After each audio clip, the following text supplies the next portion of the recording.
kulanti wacan oo wanaagsan idin lahaantiin baa daawadayaal meel kasta oo aad naga daawanaysaan waxaad ku soo dhawaataan barnaamij aanu ku falanqayn doono marxaladihii kala duwanaa ee ay soo martay saxaafadda Soomaalida iyo farqiga u dhaxeeya wariyaasha caanka ah ee soo shaqeeyay ka hor burburkii dawladii dhexe ee Soomaaliya iyo waliba wariyaasha haatan shaqeeya haddaba maxaa laga baran karaa rugcadaayadii saxaafadda waxaana barnaamijkan nagala soo qayb galay isla markaana nagala qayb qaadan doona wariyaal muddo badan soo shaqeeyay isla markaana rugcadaayay isla markaana ka soo hawlgali jiray warbaahinada kala duwan ay kamid yihiin Radio Muqdisho BBC iyo Radio Hargeysa waxaana kamid ah wariyaashaasi Maxamuud Sheekh Dalmar Yoonis Cali Nuur Aadan Nuux Dhuule Faysal Farfarle Maxamed Cali Waji iyo waliba gudoomiyaha ururka suxufiyiinta Soomaaliland ee Solja Maxamuud Cabdi Jaamac Huuto sidoo kale waxa barnaamijka nagala qayb galaya qaar kamid ah wariyaasha ka hawlgala warbaahinta ka jirta magaalada Hargeysa ugu horreyn balba haddaba su'aasha ugu horeysa aan ku iba furo barnaamijkeenan qaabkee ayay ku aasaasantay warbaahinta Soomaalidu waxaan weydiinayaa Sheekh Maxamuud Dalmar baan weydiinay su'aashaas bismillaahir rahmaanir rahiim marka la yiraahdo de warbaahinta ama waxay kamid yahay inuu naqaano maanta sida uu yahay iyo sida uu ku bilaabmay dabcan duruufo kala jaadaba ahayd warbaahin marka la yiraahdo waxa ugu yaani tuuriya dheer ama ugu rida dheer waxa ahayd idaacada jaraa'idku waa jireen kama warrami karo oo runtii de saxaafadda qoraalka ah inta badan kumaanu soo shaqeyn laakiin de taariikhan waxa la og yahay idaacad sida aan de walaysixi doona hadii aan qaldamay idaacad af Soomaali ku hadasha oo dadka gaarsiisa Radio Hargeysa oo Radio Kudu oran jiray baa la yiri aan u maleynayo inay dhowr iyo 40kii wixii uu ka dambeeyay dagaalkii labaad ee adduunyada dad baa ka shaqeynayay intii marka ugu mutacallimsanayd oo laga yaabo in department kale oo tacliinta iyo xitaa caafimaadka iyo meel kale ka yimaadeen waxay soo socotaba Radio Muqdisho waa la furay baan u maleynay inay koob iyo kontonkii inkastoo la oran Aadan Nuux Dhuule maxaa ku daraysaa adigu waxaan filayaa sida Maxamed sheegay waxaanu ka warrami karnaa waa jira waxaana de ka warrami karnaa waa jira oo de waa naga horeeyay waxa laga yaabaa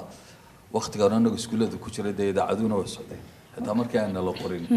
way socdeen rag ka shaqeynayay dumar ka shaqeynayay markii dambe waa isugu nimid haddaan sii tixraaco Maxamed markii uu sheegay oo ahaamada idaacadii Qaahira Sayd Axmed Sheekh Muuse oo ka hadli jiray qaar kaleba waa tii dhalisay runtii marka la eego laanta afka Soomaaliga BBC-da in la furo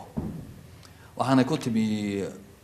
1950 markii dareenkii gobonimo doonka qaaradda Afrika uu soo kacay ayaa keenay in marka la furo afaf maaragtay lagu la hadli karo dadyoogii joogay wadamada faraha badan ee isticmaalku haysay waxa ka horeysay tusaalahan hadeen soo qaadano afkii ugu horeeyay ee la furo mesela BBC-da kale waxa af Carabiga 1938 laakiin furitaanka afka laanta afka Soomaaligu wax iska yimahayn waxa ahayd culayska yimi ee la doonayay markaas in dadka lagu la hadlo ayaa keenay in laanta afka Soomaaliga BBC-da la furo waxaana jirtay in halkan la fahanteeda laga codsaday oo ninkii governorka ama barasaabka ahaa Ingiriiska loo oran jiray Theodore Pike baa loo oran jiray maleynaya isaga la fahantiisu oo waraaqa qoray waxa kamid ah iyada la fahanteeda in ururkii ama xisbigii loo oran jiray NUF oo kamid ahaa Michael Mariano iyaga la fahantoodu inay waraaqa qoreen oo sidaa deetana wasaaradda arrimaha dibadda ee dalka Ingiriiska culays lagu saaray in la furo ujeedada loo sameeyay markaa waxa ahayd idaacadda ka soo hadlaysay magaalada Qaahira oo kuna beegan waqtigaas marka la eego de waqtigii Jamaal Cabdinaasir ninkii loo oran jiray Masar uu talinayay oo maaragtay ololaha horkacayay waqtigii inaantay Suez Canal ku dhacay la fahantiisuna ay ku beegnayd taas ayaa keentay markaas in BBC-da oo kale laanteeda af Soomaaliga la furo iyada la fahanteeda waqtigaas waxa soo gashay meesha waa waqtigii gobonimo doonkii waxa iyada qudheedu dareenkeedu kor soo kacay dhulkii Ethiopia ka tirsan markay Soomaalidu deganeed oo Ethiopian kala fahantoodu waqtigaas xukunkooda ay ku soo fidinayeen marka siyaabaha caynkaas inta waa ka sheegi karaa waxaana keentay markii dambe in la furo maartay idaacadda inaantay BBC-da 18 July Soomaaliya 1957 wariyihii ugu horreeyna waa garanaysaan Xaaji Cabdi Ducaale mar dambe ka hadli doonaan weela taasiga la fahmay waayahay Yunus Cali Nuur laftiisu intaasi aadan iyo Sheekh Dalmar maxaad ku dari kartaa waxaan ku dari lahaa horta inta ay ka hadleen waa bilowgii warbaahinta casriga ah laakiin sideedaba warbaahintu inta aad bay uga daaweynayd oo bini aadamka bay ka mid tahay ma ogtahay dhaqankiisa iyo noloshiisa in ay wax isku diraan oo isgaarsiin war kala qaataan Soomaaliduna la midun bay ahayd waliba iyadoon af qoran lahayn dhaqan afeedkooga waliba u sahli jiray in ay war isku diraan war la kala qaato oo sahan la diro oo laga war doono magaalo iyo xaalkeed oo faras la fuulo oo la isku soo noqdo oo deedna la kala qaato warka oo gole la isku yimaado dhaqan ay lahayn bay waligoodba dhegtana aad bay wax uga dhageysan jireen oo xataa dhulkan la yiraahdo Crimeanka imika kamid ah xagga Ukraine hoosteedii iyo berigii hore Ruushka iyo dawladii berigaa jiray ay isku leyn jireen iyadoo oo aanay Soomaaliya berigaa tacabiriba jirin buugaagtii hore Ingiriisku qoray waxaad ku arkaysaa in la socday wixii Crimean War-ka la oran jiray waa qarniyadii 18aad iyo meeyay dhulka berigaa dhaqaaqadii ka jiray aad bay ugu lahaayeen ay dhageysan jireen warkana way kala qaadan jireen waa la kala ducaysan jiray marka ninku warka dhameeyo waxa la oran jiray moogtahay warka ha jiro wiilkaaga wiilkiisu ku xir waxyaabaha mahmaaya ay ku jirtaa gabayaday ku jirtaa war kala qaadashada iyo wardirista caynkaay marka ma aha dhaqan cusub laakiin warbaahinta cusub waa sida ay u sheegeen runtii waliba halkan Soomaaliland ay joogno warbaahintii ugu horeysay Soomaaliba afkeega ku hadasha radio ku codkii goodirkeena Soomaalidu u taqaanay dhowr iyo 7 sano ka hor ayaa ugu horeeyay oo radio kudubana Ingiriiska aad u yaqaanay bahashan la yiraahdo adeeryada miyaa ala kuda kudugu aadna Soomaalidu way ula qabsatay waayo dad dhageed bay ahaayeen maadaama aan luqadoodu qornayn wixii ku hadlaya af Soomaali idaacada aad bay ula qabsadeen inkastoo berigii ugu horeysay dadkii ka hadlay uu ka mid ahaa aabihii waxbarashada oo kale iyo waxa la ii sheegay in ay qaadeen waa qof halkan kula fadhiya ayaa haddana meel ka hadlaya oo malaha maqaaxi halkan meelaha magaalada dhexdeeda ahayd civil center la oran jiray Maxamed Axmed Cali buu ahaa nimankii kala mid buu ahaa isagoo oo fadhiya idaacad meesha taloo sanduuq u ekay markii hore idaacad ma jirin wooraq baa la oran jiray sameecado ayaa magaalada meelaha la dhigi jiray sameecadahaas wooraq la oran jiray wixii barigii dambana ama hadal ama hadle ama ay dhageyso ama ay dhageyso la oran jiray ayaa malaha soo gashay radio-gii deedna ninkii meesha fadhiya odayaal baa war ninkan hadlay ninkan ahayn meewiya waa saaxir baa la yiri ninkii meesha waa lagala cararay sidaan maqlay runtii waa saaxir baa la yiri ninkan nala joogay arkanay haddana sanduuqa ka hadlaya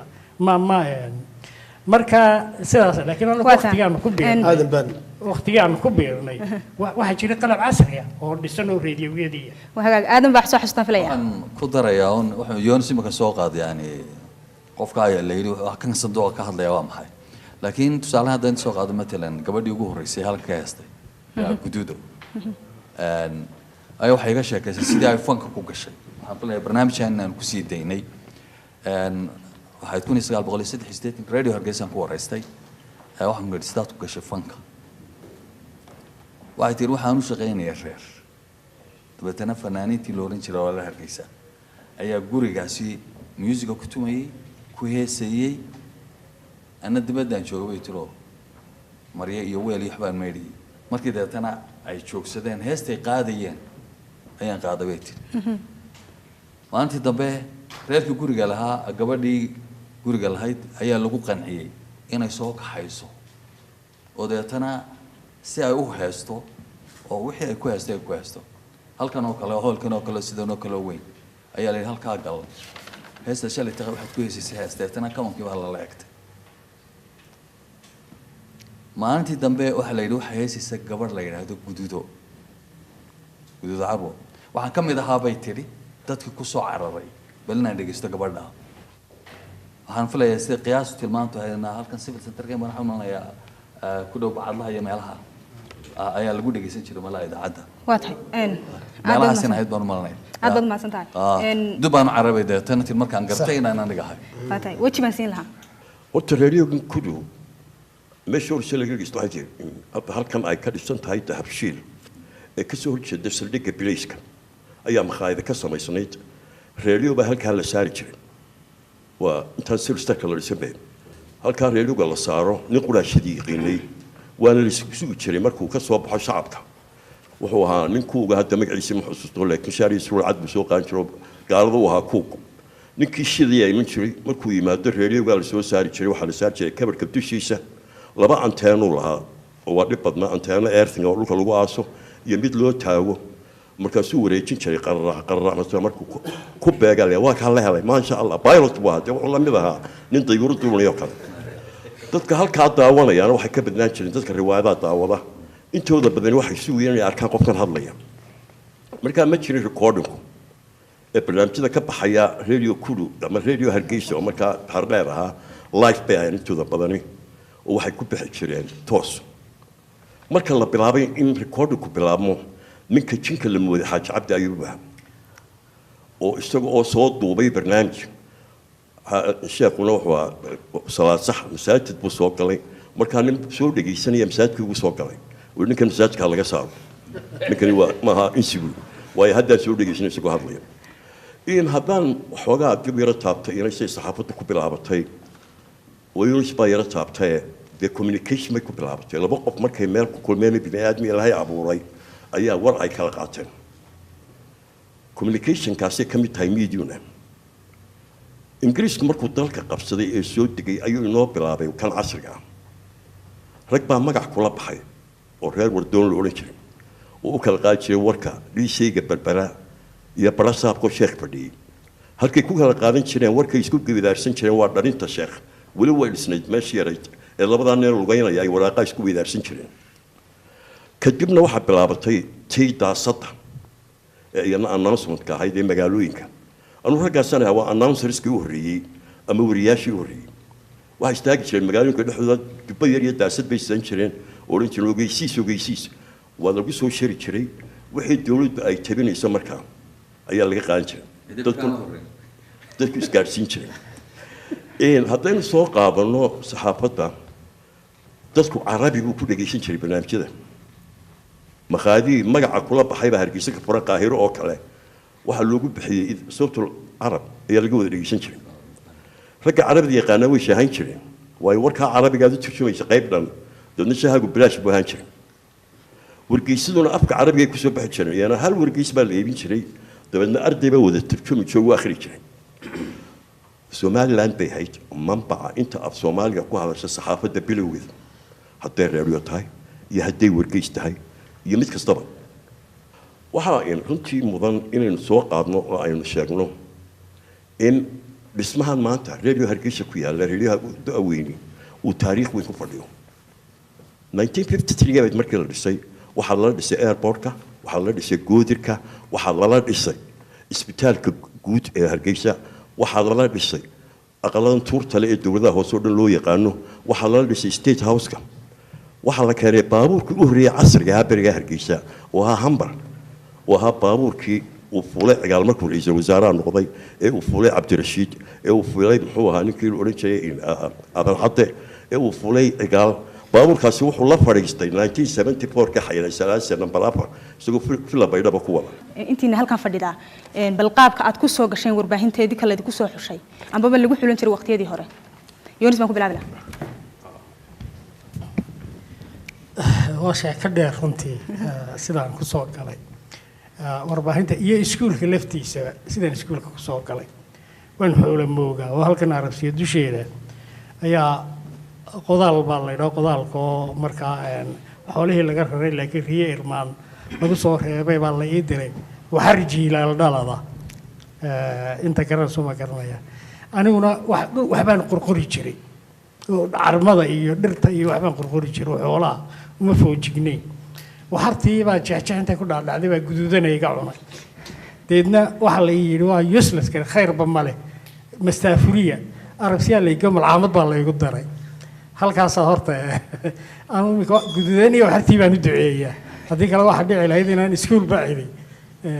gelin laakiin sidaan kusoo galay waxay ahayd mar horta sanadun baanu wada galnay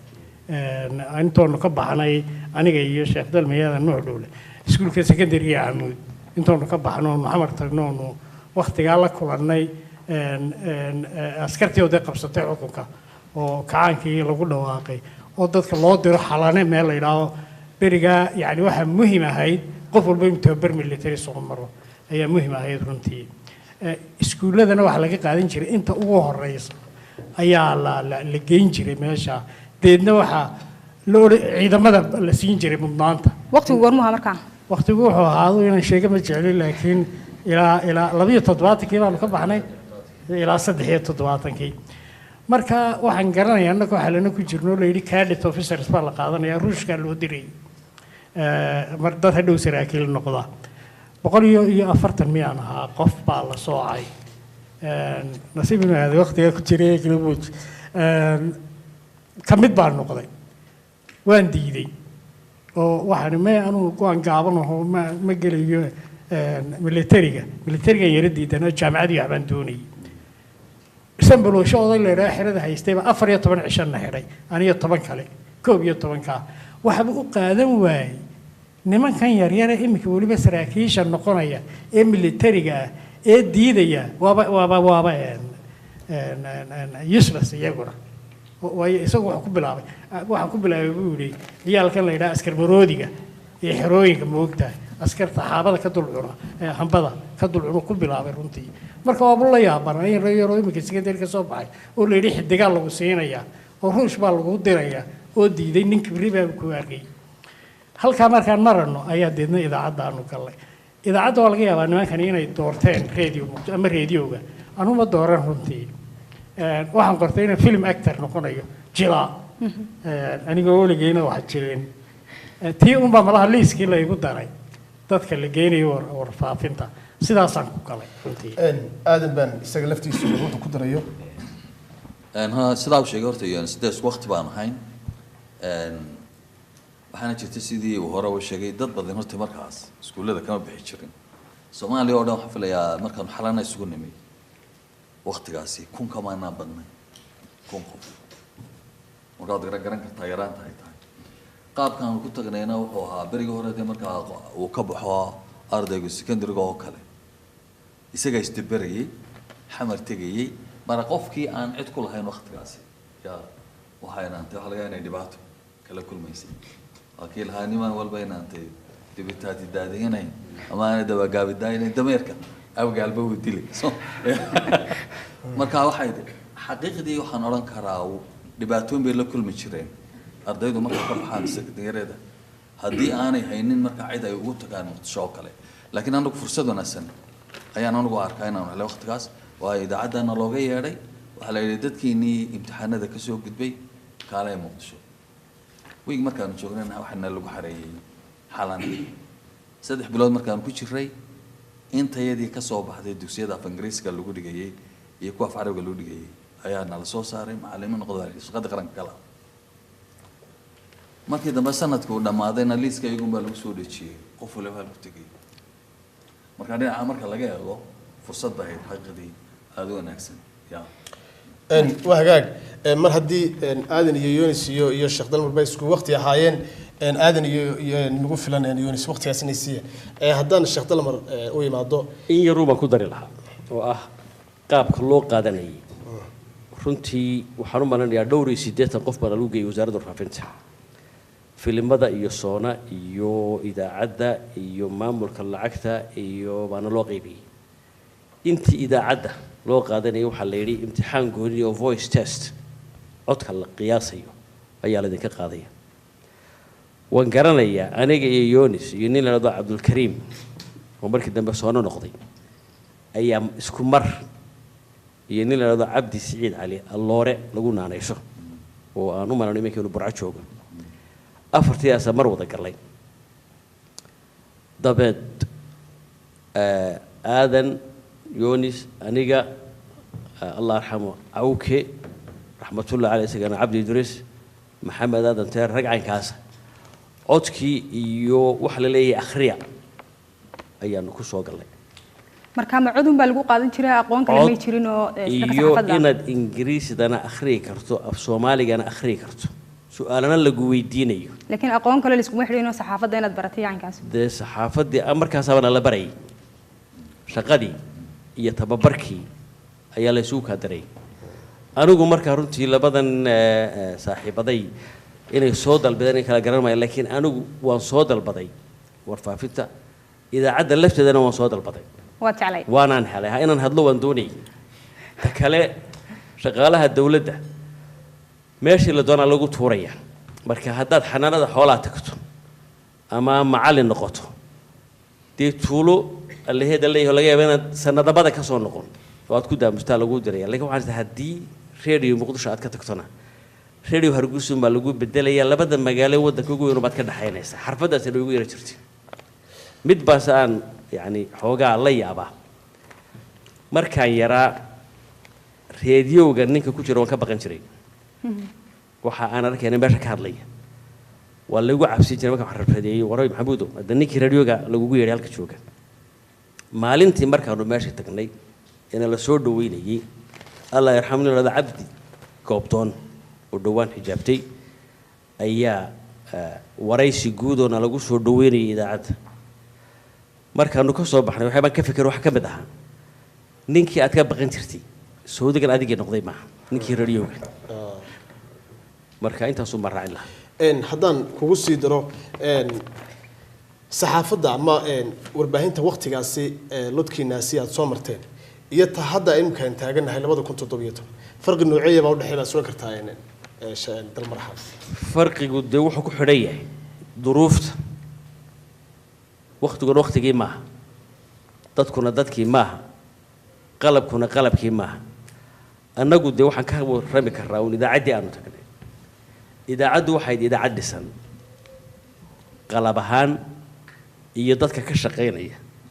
dad khubaro ah baanu tagnay runtii af soomaaliga iyo basic radio work shaqa hawsha caadiga ah ee hawl maalmeedda idaacadeed dad inay cid wuxuu sheegaan mooyaane aan u baahnayn in wax looga sheego dad af Soomaaliga aad moodayso in loo diray in ay tanaadiyaan oo ay tawsta ka dhowraan oo ay kordhiyaan ay wax ku daraan waanay ku dareen runtii wax badan oo idaacaddu waxay ka badad meelaha af Soomaaligu uu ka koro oo ka hana qaado annaguna dadka markaan ku xidhanay waxna waanu ka baranay markii dambena han baan galay iyaba rag ba alla ka dhigay intaas soo kordhiyeen bal idina istiilo wax kordhiya ilaa hadda waan ku guuleysanay marka meel dhisan bay ahayd xagga yani maamul ahaan iyo magaranaysa socod ahaanba laakiin mid baa jirtay xorriyad wax la ma jirin dawlad waddanka dhan gacada ku haysa oo aan safaad aqoon oo erayada hadduu si bajara yar ay zooneen ka maro aad baxar ku galisid waxaan ku darayaa in xag waxaad su'aashaada ahayd baan u maleynayaa inaantay sidii waxbarashada xaggeedii baad moonayeed waxaa jirtay inaantay maalan idaacadda iyo booliiska oo kale haddii goor waxaa loo diri jiray waddanka Jarmalka markii tababarkii gudaha aan qaadanay dadka caynkaasi oo dalmar ka sheekeynay oo la shaqeynay oo haddii goorna lagu dabageliyay moogtay intaad hadal akhrido lama dhaafin waxa lagu oranayaa erayga aad maanta isticmaashay meesha kuma habboonay هذا فوق برال الله هذا أدير واحد ما أنت الهيد أبوني شري سواء والجود ده بقلت كلا واحد شرتي مع إلى وزير كاسو في السنة هو إسماعيل على بكرها أنت برنامج هذا الصادقه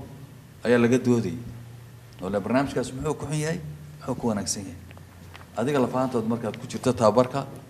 عد بكات شجرينسا ورك مركز خريسو وحول مذول مركز ورك سيد كل تختين ورك وحوي وكالتها أي سودر شري iyo wakaaladii wararka wixii gudahana wakaaladii wararka Sona ayaa sameyn jirtay waxa dabadana Reuters iyo AFP waxa laga qaadan jiray sida ay ma aragtay materialka badan ku jira maaha markaas waxaan tagi jiray sanadii dheeraad training West Germany loo day Voice of Germany Dodge Valley oo aad la soo gelayso tababarkaasi dad ka yimi wadamo kala gedisan. waa tahay aad baad mahadsan tahay waqtigiinii wariyaashiinii soo shaqeeyey inta badan waxaa la dhahaa wariyaal xul ah oo lagu kalsoon yahay bay ahaayeen kuwa haatan joogana inta badan aqoontooda tayo waa laga dayriya qaarkood taa qudheeda maxaa u sababad isleedihin yunis horta gaari waayaan aanu ma odhanayo laakiin way wada gaadheenna lama odhanayo halkan berigaa horta sidii sheekh damado u sheegay saxaafaddu waxay ahayd uun xidigtii Oktoobar iyo radio Muqdisho iyo radio Hargeysa oo iska noqday moogtahay secondary iska noqday oo waxaana jiray waxaan faafreebka la yidhaa oo saxaafad xorihi mabay jirin iyo weriyaal xora midna muu jirin halkan imika Soomaaliland oo kale mesela haddii aan eegno ilaa intii ka dambeysay dagaaladii iyo Soomaaliland goonideeda isku taagtay saxaafadda badankeega iyo hay'ado badan oo kale oo xawaaladuhu ay ka mid yihiin oo isgaarsiintu ay ka mid tahay oo sariflayaashu ay ka mid yihiin si habaqlay u abuurmeen runtii oo aan nidaam dawliya markaa lahayn iyo sharciyo oo aan madaxa bannaan ayay u abuurmeen oo sharci xukumi iyo qorshe la dejiyo waxtoona aanay lahayn intii horena wax yabiya baa lagu jiray nabaday hubka dhigis dhidibada u aasakan ilaa maanta tayadu waxay la liidataa ma aha tiradii baa badatay runtii telefishinadii baa batoon jiri idaacadihii baa halkan inkastayna badan laakiin gobolada Soomaalida kale markaa eegto way bateen wariyaashii baa batay iminka wariyaasha madaxa bannaan website-yada iyo wasaaradda warfaafinta qura 800 oo shaqaale ah leh kuwa madaxa bannaan waa 200 tiradii ha badatee tayadii lama jaan qaadin runtii tayadii lama jaan qaadin waa tahay aad baad mahadsan tahay wajib maxaad ku dar leh aan ku yara noqday xagga doorashada ay ragani iyagu secondary ka baxal qaatay anigu markii aan galay waxaan ku galay macallimiin baan ahay waxa loo baahday macallimiin jaamiciin dad jaamiciin oo ku biira loo baahday wasaaradda oo 10 qof marka waxaan ugu qaatay part time imtixaan baan u galay tiyaatarka ayaa buuxsamay oo maanta riwaayad la daawanayo dadkuna wada biilgaabsi buu ahay mushaharka ay bala doonayay kale la qaadanayo kunada saasaan ku soo galay 10 anuu ka mid ahay annagoo macallimiin ahayn oo jaamiciin ahayn oo secondary wax ka dhigaynay ayaan soo galay markaa warfaafinta dad badan oo part time oo ku shaqayn jiray way jireen markii dambe waan ku wareegay qaar ka mid ah annaga laakiin waxaan xusuusin lahaa oo kale in yar marka aan iska rab dhigo maanta iyo maalinta iska rab dhigaa waxay si jiraan eryaabo qalabkan maanta la haysto lama haysan xorriyadda la haysto lama haysan waxaanoo maanta in isgaarsiina iyo fudaydii ma jirin dadkaas waxay ku shaqaynayeen waxay ahayd karti iyo dadnimo iyo adag pressure uu haystay waa ka yunus sheegayo de xorriyadii ma jirin bayada waxaan sidii xusuusin lahaa maanta guri walba waxa yaala sata waxa intaasoo channel baa daawanaya oo hawada ku jira oo af walba ku hadlaya intaasoo Soomaaliya oo telefishan baa jira intaasoo wargeys baa soo baxa subaxii idaacadaha kale inuu ciida ka badan inaga deekeeni radio Hargeysa waa jiraan radio kullu maalintii la bilaabay hadda bay idin sheegay qisa ka dhacday oo wanaagsan oo loo wadna salaantay xagga daga salaantay markuu tijaabiyay gaalka Ingiriiska radio-ga ayuu qaaday receiver yar oo radio ah maalinba Facebook la baxay Hargeysa oo ku soo dhageysanaya barhadaris inta uu gaarayo radio maalinba markaa ku soo ilaabay geed Hargeysa duleedkeeda radio-ga yalla isagoo furan buu kaga yimid min carraabo oo markaa socda radio-ga helay wuxuu mooday wax cadaab waxa muxuu yahay wuxuu soo dhay usha iska qaata abaan markuu socday soo gashay tijaabadii oo assalaamu calaykum waraxmatullaahi wabarakaatuh halkan waa radio kullu masuu calaykum assalaam xagana laga salaamo bana salaamo markaa uu aamusay baalkii ninka haddana abaan bisocdo muu garan mar labaad salaantii labaad baarka baalkii buu tuuro waa carreela reeri wuxuu yiri laqad nadaqa alxadiid birtibaa hadashay adduunka waa la rogaya aw hebel soo xad baa loo socro baalkii baa la helay waxa la geeyay reeraha وهذا الواي نكينا نقول كلا بين بتشيك يسمونه نوين بها يقول لي يا بيلو ذيجي بهالك بلابي تشابدي ولا السلام عليكم والله واك هذلي هلا قبط أو هبل الله القرآن بالواخر يسوب آخر كي ولا كبي آخر كي ولا كبي ما أنت وحين أركين ما هو المركز اللي قال يم إن أنا طاونا ينو لايف ولي بقى مو بالكاجا أتكطاونا يسوب ما شاء الله توقوا بهذا الإنسان أو صوب حي السوشيال ميديا dhalinyarada maanta waxaanu dheerayno keliya waxa la yidhaha basic knowledge annagu marka aanu saxaafadda soo gelaynay aqoontaanu soo baranay biology waxbaanu ka naqaynay chemistry physics general knowledge dhisan inamada maanta waxa yare ka maqanay xagga saxaafadda barashadeegaa nagaga horeeya laakiin basic knowledge baan ahayn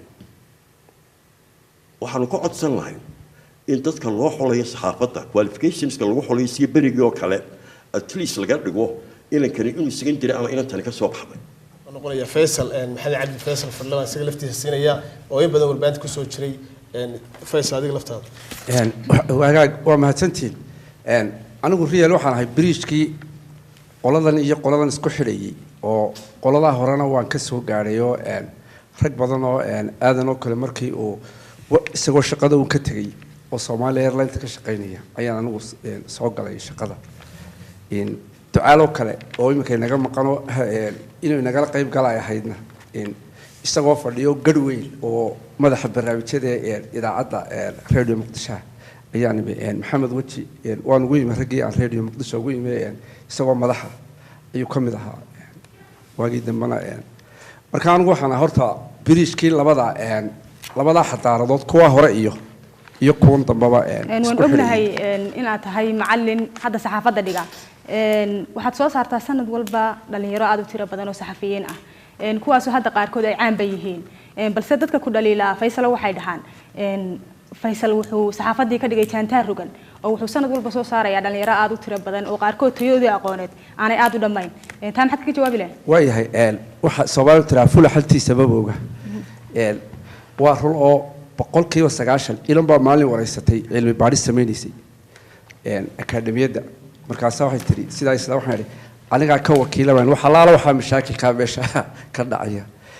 laakiin dhinaca kale markaad eegto sababaha anigu aan u sameeyay waxa weeyaan waxaan ahay ninka qura ee inkastoo laba oday hor fadhiya ay markii dambe waxaan la dhigdhigaan laakiin markii waddanka la soo galay ee raggu dabar go'ay aniga rag badan oo kale oo asxaabteeda ee jaamacadaha ka soo wada baxnay laakiin waxaan ahay ninkii kaadirkii qurahay anigu u babac dhigay inaan challenge siiyo oo aan ilaa maantada saaka laba galay xiisadood ma shalay too kale laba xiisadood baan galay galikii dambana 3 baan galay halkaas waa imsa class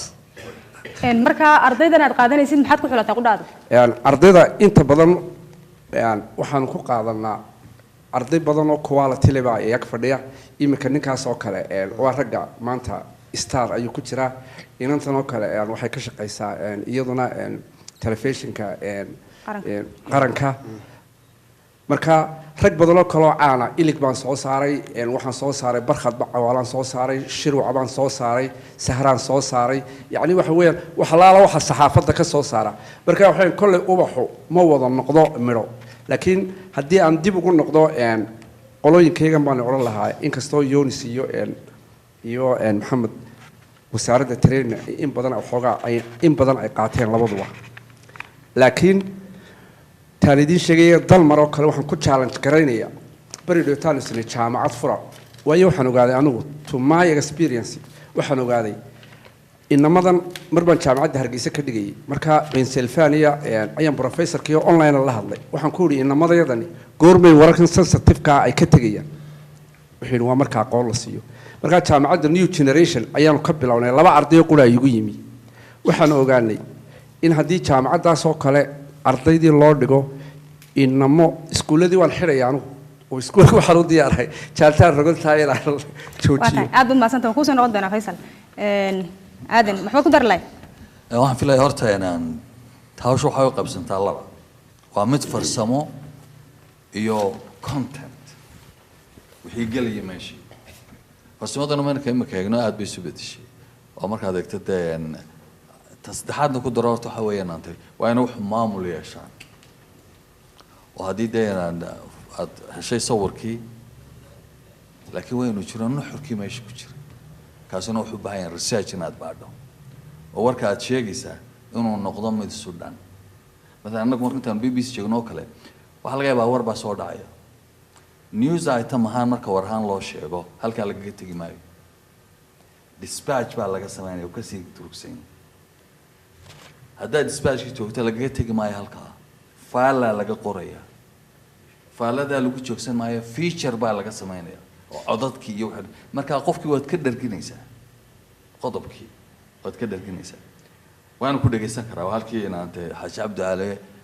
ayaa nin ingiriis oo la shaqeynaya ka sheekeynaya wuxuu odhan jiray haddaad wariye tahay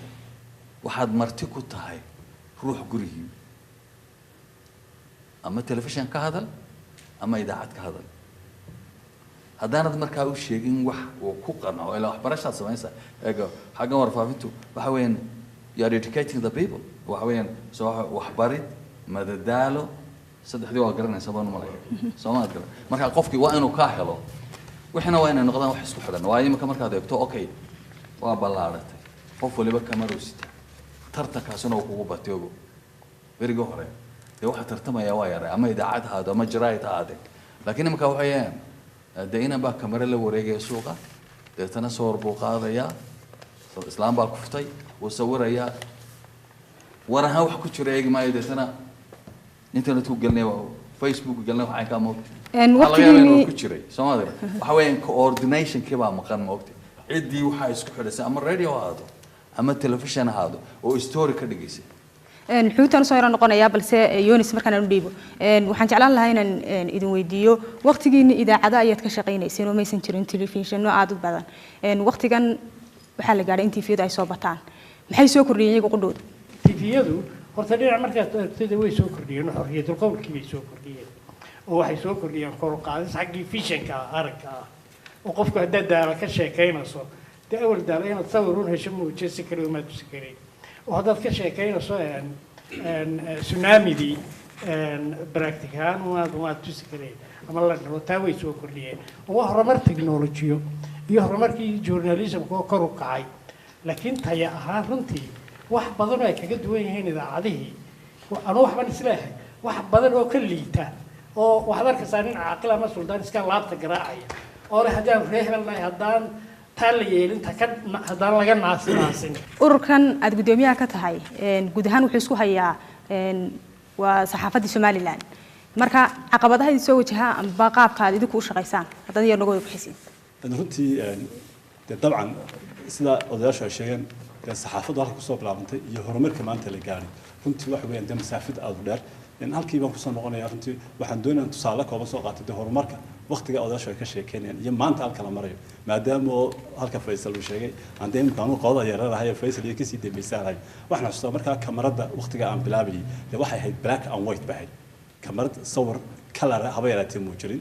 colorku wuxuu soo maray process kale oo ah in iyadoo aan color ahayn sawir casuusa oo bini aadanka wejigiisa loo ekaysiinayo dawacaynkaas lagu sameyn jiray markii dambe ayuu colorku soo baxay statementki meelahaas oo Apollo 40 meelahaas ay bilaabeen marka runtii dee tadawurka halka ka soo bilaabmood garanaysa maanta markii social media soo baxay waa heen oo kale markii aan bilaabanay website baan ku bilownay runtii markaan waraysi doonay soo cid waraysi wuxuu oran jireen halkeed ka sii diinaysa wax markaan website baan ka baahinayna wana la yaabi jireen muddo badan min waqti waa ta keentay markii dambe inaan wargeyska samayno markii ay caqabad naga timid social media runtii dee tadawurka intaa leeg wuxuu u baahan yahay dadkiisii iyo aqoontiisii iyo xirfadiisii ayuu u baahan yahay runtii waxaan arkayaa oo maadaama maanta dee hoggaankiisa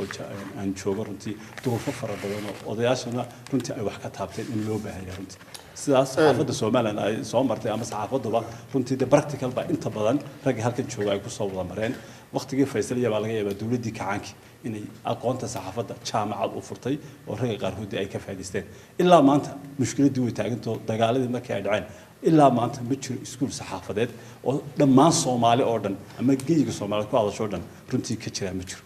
Somaliland waa sidaas oo kale marka baahida ah dhibaatada taala sidee looga baxaa waxa weey runtii waa taa aqooneed waxaan qabnaa oo runtii dee muddada aan waayarnimada imika aan u tahay dee dadka kale ajnabiga marka ay muddo soo shaqeeyaan way retire gareysmaan dadkooda uga faa'iideeyaan runtii dee waxa ay soo barteen waa aad baad maasantahay dhalinyaradana way siin doonaa dee odayaasha waqtigeena way nagu yaryahay aad baad maasantahay ay dee galaan looga baahan yahay sidoo kale dee dawladda issue saxaafaddu issue qaran weeyaan in dowladduna runtii fursadda ay ka faa'iidayso oo maadaama oo dee dhibaatada ka imanaysa qaranka ay saameynayso ama adduunyada ay saameynayso runtii waata aad u maasan tahay dhalinyaradana waan siin doonaa balse su'aal baan ka horeysiisan lahaa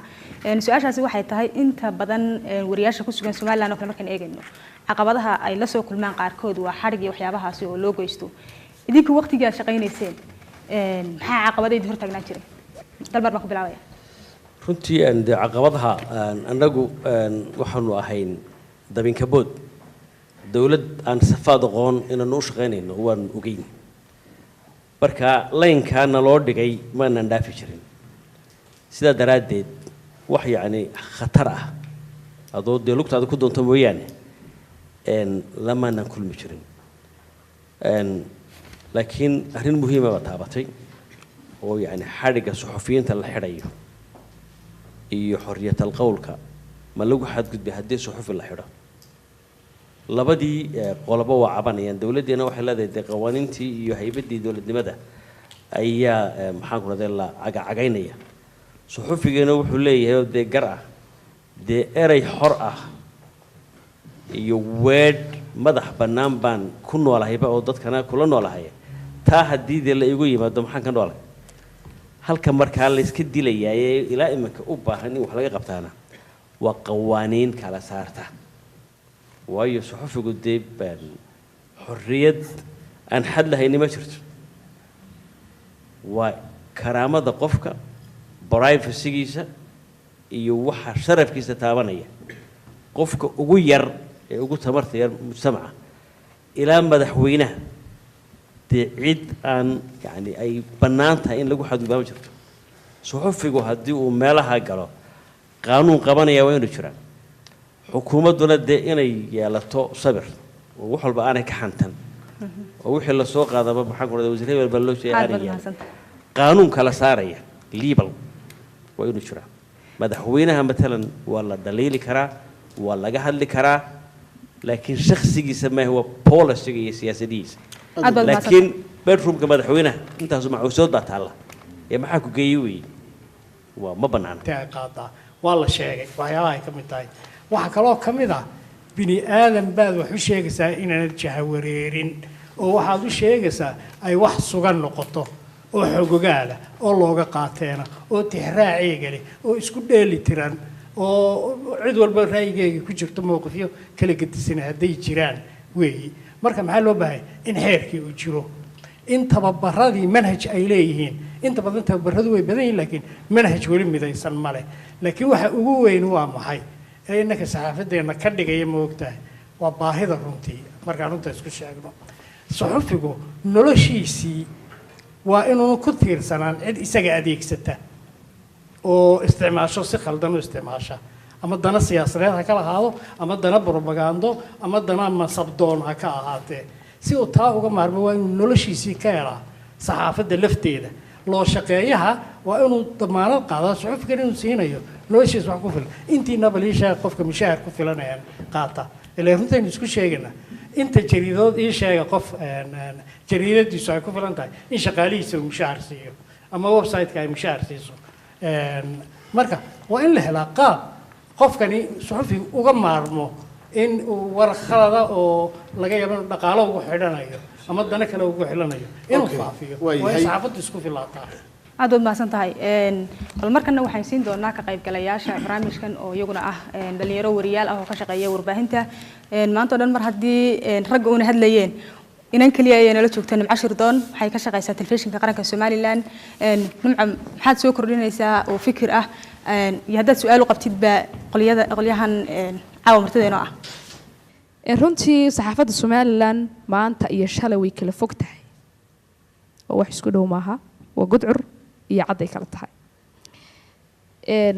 hal su'aal ayaan qabaa anigu midna waan ku wanaagsanahay maanta oo waan kaga sii nasiib badannahay waqtigaad ku jirteen eed ku sugnaydeen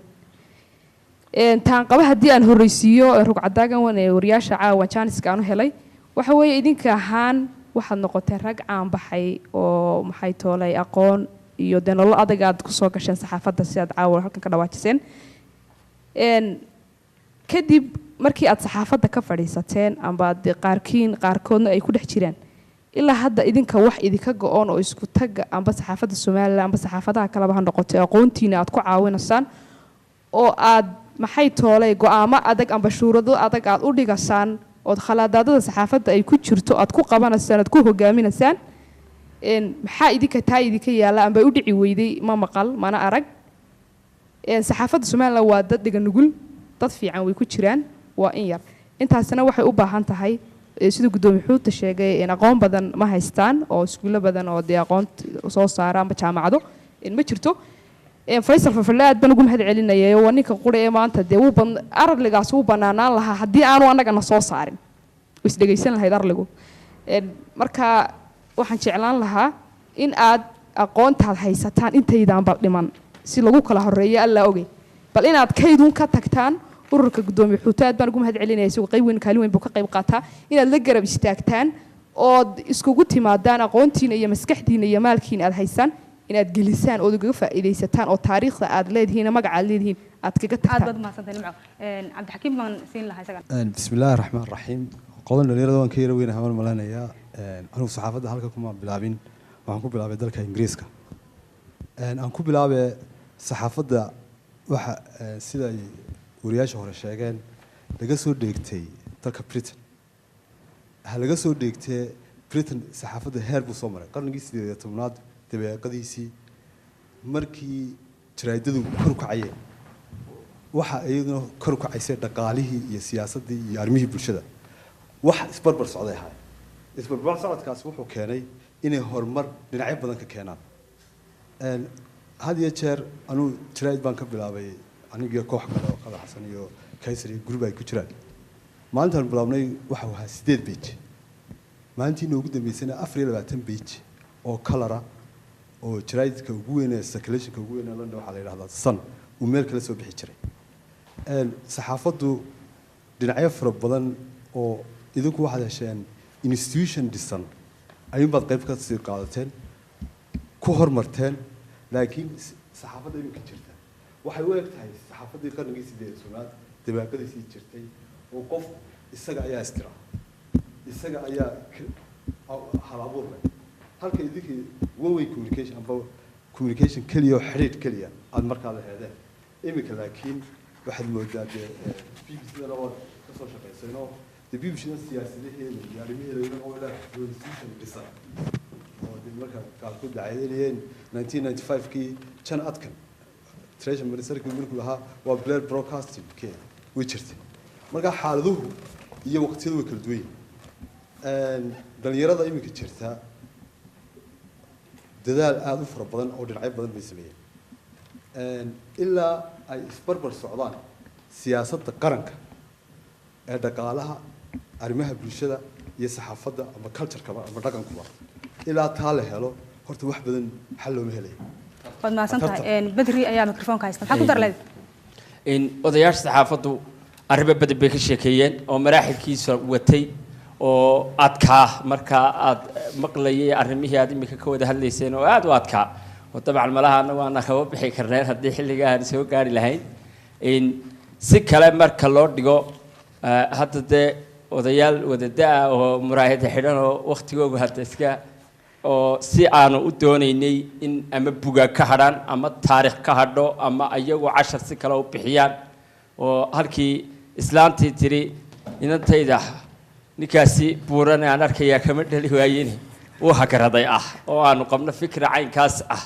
inaad hadda inta hadhay aad istaba qabataan iyo dardaarankaygu yahay oo ka bax aad baad mahadsantahay guddiga gabagabadii inta waxaan soo gaarnay dhaliisha